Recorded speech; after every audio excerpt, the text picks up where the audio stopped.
Hardship is something everyone faces in their lives. We tell ourselves that it's to varying extents, but the truth is that the hardest thing someone has faced is equal in difficulty to the hardest thing that you have faced, no matter the material comparisons we make between the two. We segregate ourselves from each other based on our perceptions of what is harder, of what is easier, of what is stupid and what is smart. But if we are truthful with ourselves, we know that there exists only two states to lie between. There is the state of health, where we do things in our own best interest and the interests of the people that we care about. And there is the state of illness, where either we cannot do these things, whether it be because of a physical ailment or a mental ailment, or we choose not to do these things because we are stuck in our own minds. But whatever the case may be, we know at a root level that we are the same. Society, we love to throw around the idea that all of us are the same, equal. And we know this is not true because we see it everywhere. We see it in the way that some people seem to excel at certain things. It is true that we all have different purposes, but these different purposes become united in the ways in which we struggle and the ways in which we thrive. When someone is in a good mind state, this does not guarantee that you'll agree with what they'll do. It does not guarantee that everything they do will benefit society, themselves, or the people that they care about. Because even despite our best efforts, sometimes our minds cannot or choose not to deduce the truth of the matter, deduce the truth of what would help ourselves the most. And on the opposite end, in a state of illness, we tell ourselves sometimes that the things that we have been through are worse than what others have experienced. But the temptation to sin is equal to all who follow God.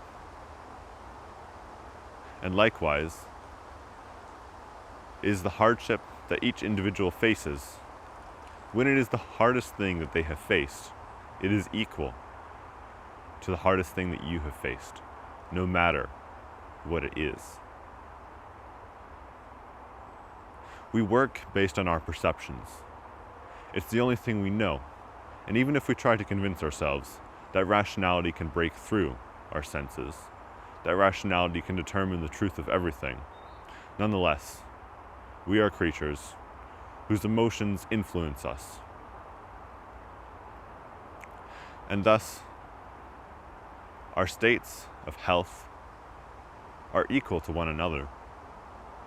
When one is doing poorly, when it is the worst time of their lives, choose anyone on the earth who is also having the worst time of their life, and you would not find a difference in the way that they perceive it, save for the rational, material aspects of their mind. Because the hardest thing that someone faces is the same across all classes, across all races, across all countries, and across all peoples. Because we are creatures of perception. So now we stand on a flat table. We are on even ground. We've admitted to ourselves that there is equality where inequality seems to be the only aspect. And we can rant and rave about these material things, but at a root level, none of this changes anything. And how do we know this? Because sometimes we don't know. When someone is in a state of illness, the doctors can do everything that they have to do, and it can do nothing. If it's mental, You can do everything to improve yourself available to you, and still, sometimes it will not be enough. And when that happens, what is the key? How do we overcome something seemingly so strong, so inalienable as the state of our condition? Perhaps it's been 2 weeks, 2 months, 2 years, half your lifetime, most of your lifetime. It doesn't matter the length of time. What matters is the perception that you have of it. If it feels like you will never succeed in breaking free of whatever ails you, of whatever holds you back, it doesn't mean that you are cursed. It means that you are human.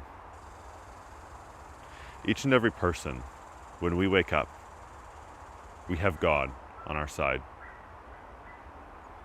Some of us never realize that. Or if we do, it's only at a subconscious level. Some of us realize it once in a while and then seemingly forget it. But it doesn't change the truth of the matter. If you wake up today and pray and give your faith to God,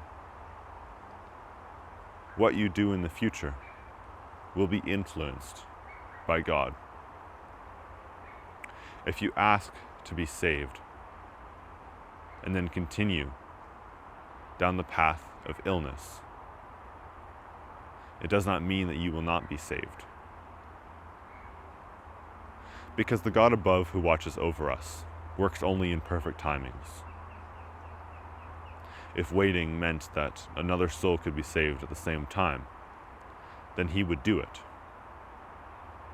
Because it was his word, in his perfect timing. But in the midst of it, this doesn't give hope to ourselves. Of a worldly nature is our worries, and thus of a worldly nature will be our defeat. Sometimes it is difficult to change this.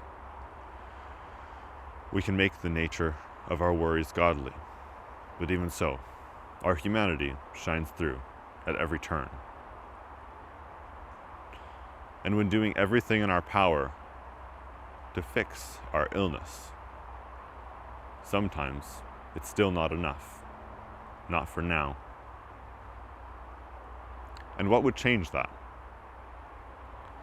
What could take what was broken and mend it when nothing of this world had thus far? I don't think it's in our hands to change that. Because what is faith, if not the belief that what you are doing, you can break free from, even though you don't believe that you can do it? And it sounds contradictory. It sounds like it shouldn't be possible. But this is what God is to me. It's the belief that whatever we are stuck in, no matter how deeply stuck we are, we can break free from. We can break free because we have God on our side. And you don't have to consciously believe this. I'm sure you've told yourself time and time again, well, I don't really believe it, which means that I am not worthy of saving. I cannot be saved.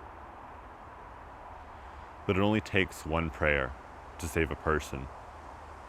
It only takes one glimpse of faith to save someone for the rest of their lives. It doesn't matter what you've done. Others have done it too.